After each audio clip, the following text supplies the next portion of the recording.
I'm Joe Nye, and I have the honor to introduce to you the subject of a keynote and then the keynote speaker. The subject is International Pathways to Cybersecurity, and I'll say a few words about that before introducing our keynote speaker, General Harry Raduege. If one looks at the question of the role of cyber internationally, it's extraordinary how important and how recent it is. I've just finished writing a book called The Future of Power, and I argue that there are two huge shifts going on in the 21st century. One is a power shift from west to east, and the other is a power shift away from governments to non-governmental actors. And cyber is the epitome of that. And we forget how recent all this is. If we look at the internet, we're misled if we think about 40 years of internet. It's really 20 years of web that counts. And within that 20 years of web, it's worth remembering that just in the last decade, it's gone from about 300 million users to 2 billion users. That's an extraordinary growth, and it's changing things quite dramatically. And we're just, as policy people, just beginning to think about what this means. It's a lot like the nuclear world was in 1950. We know something big has happened, but we're not quite sure what it means. What is a strategy? What's offense? What's defense? What does deterrence mean when there's no attribution? There are a number of topics like this which the policy community is just beginning to think its way through. And the area of cyber, which has been so much in the realm of intelligence and technologists, is only now beginning to open up into the policy world.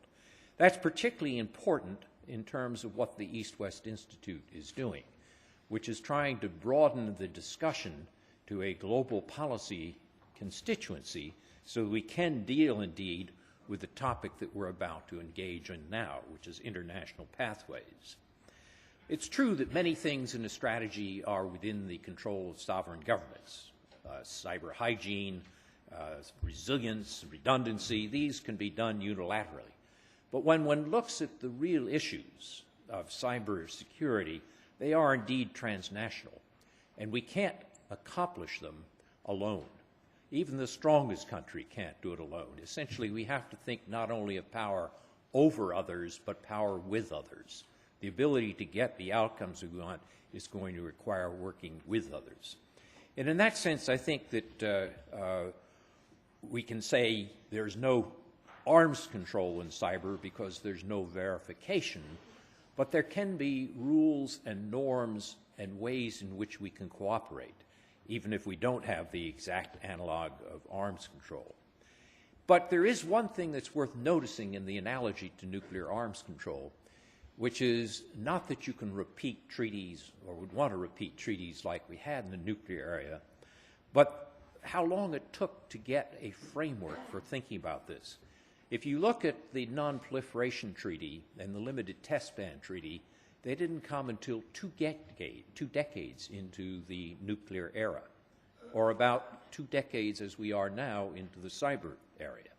And it's also interesting to note that they focused on not bilateral conflict initially, but on the environment of nuclear weaponry, the Test Ban Treaty, and also third parties and the dangers that could be done by third parties, the Non-Proliferation Treaty.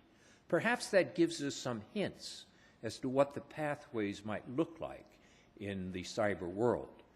That we'll look perhaps first at third parties in the environment of the internet and begin to learn cooperation that way, rather than starting with the elaborate framework of bilateral treaties. In any case, we're lucky to have as our keynote speaker to begin this topic of international pathways, General Harry Raduege, who is now with Deloitte, one of our sponsors for this conference, but who spent 35 very distinguished years in a military career. And if I listed all the distinguished service, it would take away from his time as a speaker, but I just would note one. He was director of the Defense Information Systems Agency. That is responsibility for all defense systems, And let me tell you, defense information systems are legion. I think Bill Lynn put an unclassified number of 15,000 on number of networks that the DISA director is responsible for. But in any case, this is a man who knows well what he's talking about, and please join me in welcoming General Harry Raduege.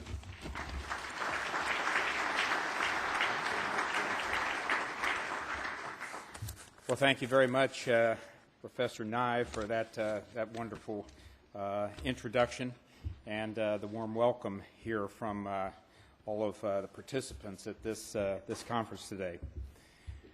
Cyberspace is an international domain by nature, since it observes no land, sea, air, space, boundaries, or borders, and thus protecting the information that flows through and that is maintained in cyberspace becomes a recognized objective on an international scale.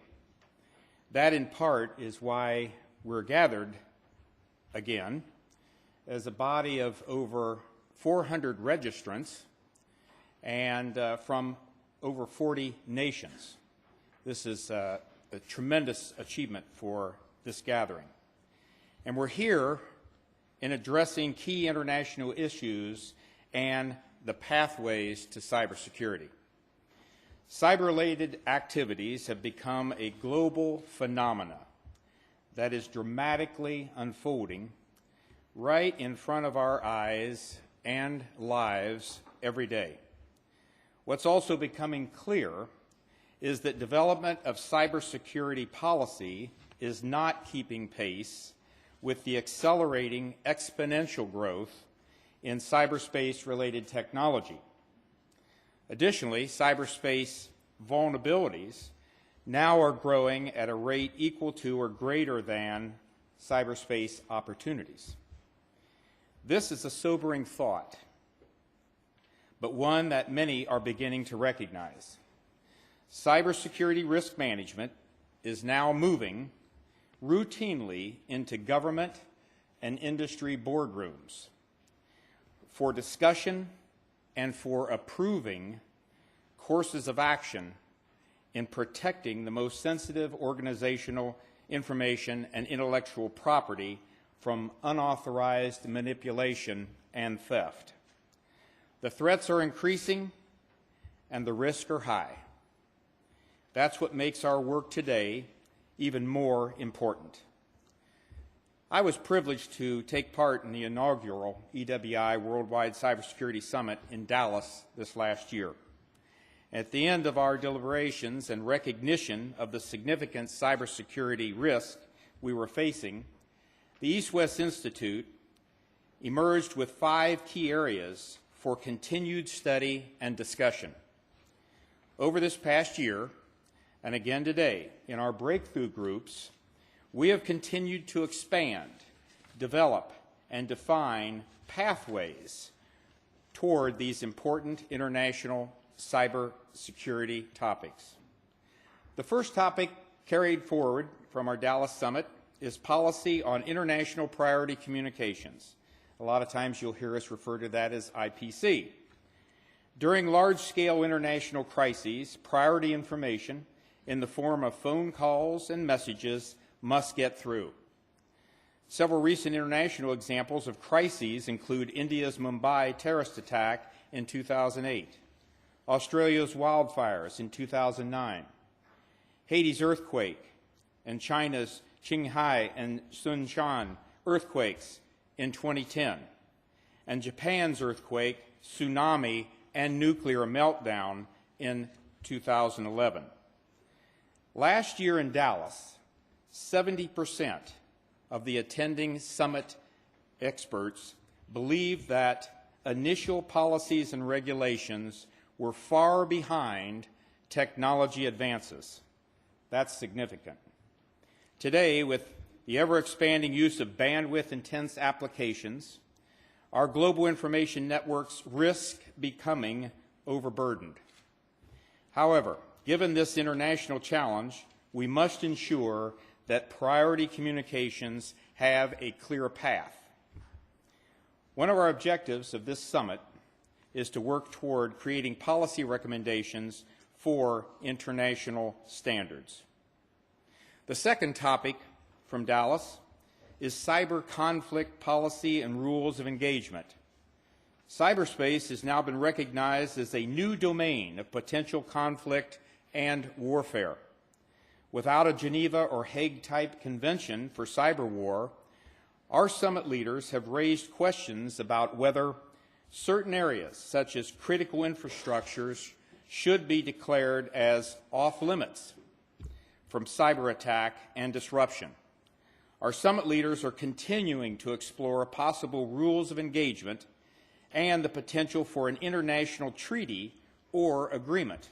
And this has been mentioned in several of the presentations we've already heard from this stage. In fact, in Dallas last year, 2/3 of our experts agreed that a treaty on cyber warfare was needed or overdue. The third topic from last year's summit is cybersecurity information sharing. And many of us have already experienced cybersecurity breaches where our personal or sensitive business information has been stolen. And although many governments and industries are working this individually, we must ask ourselves if there might be potential international pathways for sharing information so that the world's thugs, criminals, and thieves can be stopped in their ruthless actions and brought to justice more quickly. Last year, 66% of our Dallas Summit international experts felt that their government's maturity level was too low regarding international cooperation in cybersecurity. This year's summit is further exploring if there might be a way of creating a trusted environment where organizations that are compromised can share information without fear of tarnishing their reputations or losing business. This type concept begins one step at a time, with building trusted relationships, such as those being established and further developed here in London. The fourth carryover topic from Dallas is supply chain integrity. Cyberspace is made up of hardware and software that is designed, built, and distributed through international supply chains. However, how can we ensure the integrity and security of these vital elements of cyberspace? In addressing this question, our summit continues to explore the possibility of promoting international standards that governments and businesses can use to assess the integrity of both products and services. And over 60% of experts anticipate the impact of losing global connectivity for an extended period, which would present catastrophic impact with irreversible consequences. I think those are some amazing statistics and survey results from the experts that have been with us in Dallas, and many who are with us today. Our fifth and last topic from Dallas is worldwide cyber emergency response coordination. And while many countries have or are developing computer emergency response teams, or CERTs, many do not have this capability. And of those possessing these teams, many do not have relationships or an international cyber emergency phone book at their disposal that would quickly allow them to connect the most appropriate operations centers in their individual nations. This summit is developing ideas on how we can lay the groundwork for cooperation in case of a catastrophic international cyber crisis. Certainly now is the time to discuss these matters before we are faced with a major international emergency. Interestingly, almost 70% of international experts attending last year's Dallas Summit doubt that their country could defend against a sophisticated cyber attack. In addition to the 5 topics carried forward from last year's Dallas Summit, our organizers added several other important areas for discussion this year. And I might add that the response to addressing these additional issues has been significant. Briefly, this EWI gathering is also addressing, first, law and privacy. Can we establish international rules and processes for protecting citizens? Second, legal frameworks for international efforts to counter cybercrime. Without cyberspace and observing international borders, how can we work more effectively globally? Third, reliability of global undersea cables. This is a topic that we've addressed for quite some time. Carl Walscher's work is internationally recognized in this. But these cables literally connect the world with critical high-speed communications, but they are very vulnerable to sabotage and unintentional severing. Fourth, youth protection and digital citizenship. Are there ways that the international community can work in protecting youth from pornography and other inappropriate and dangerous cyberspace activities? And I'm pleased to say that I was able to participate in the official launch yesterday of the work that has begun in this important area of responsibility for us. Fifth, anti-spam ideas. Spam is stealing critical bandwidth and littering our inboxes with junk mail. Can the international community work to control this overly negative activity? And I point out that work has begun there with the Institute, and there's a handout and pamphlet that is available for everyone's use. Sixth, public health models for the Internet. The World Health Organization, or WHO, uses internationally recognized alerting processes and quarantines to control the transmission of fatally and deadly disease. Can the cybersecurity community learn valuable lessons and insights from this WHO model? And seventh, critical cyber terminology foundations. One of the foundational elements of any discussion is agreeing on commonly understood terminology. And due to a Russian-U.S. bilateral initiative, 20 cyber-related terms were defined, and there's a pamphlet available that outlines those agreements that have been reached through the efforts of the East-West Institute. The goal now is for these definitions to be discussed among a larger international audience and for additional terms to be added in the near future. Today, it is hard to keep abreast of the leaps in cyber technology that we experience almost on a daily basis. Notably, cyber-related policy is lagging behind the advancements in technology. These worldwide cybersecurity summits are attempts at addressing the numerous cyber-related policy shortfalls in an international setting and format among the Cyber 40 nations of the world, which have been called out and identified through this East-West Institute process. As in Dallas, we are looking forward to our concluding session here tomorrow, where we will hear summary reports from each of the breakthrough group spokespersons on their deliberations and findings concerning these important cybersecurity topics that I've just highlighted. You won't want to miss these summary findings and reports. I know that significant progress will be made at this summit in our face-to-face relationships, building discussions on these important international cybersecurity issues. Private-public communication, cooperation, and partnership will remain critical in national-level arrangements and should be considered more fully on an international basis.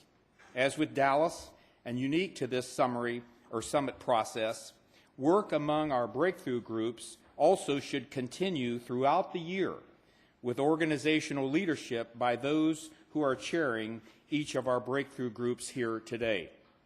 The important work and progress from this summit should not be allowed to slow only to an annual summit advancement pace.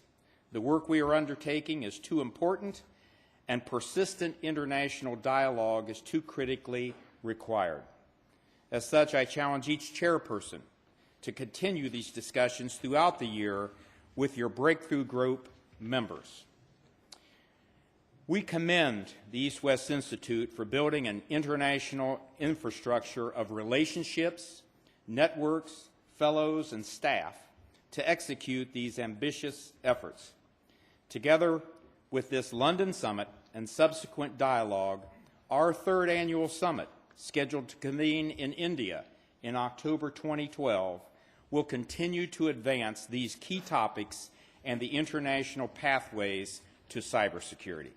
Thank you very much, ladies and gentlemen, for your kind attention.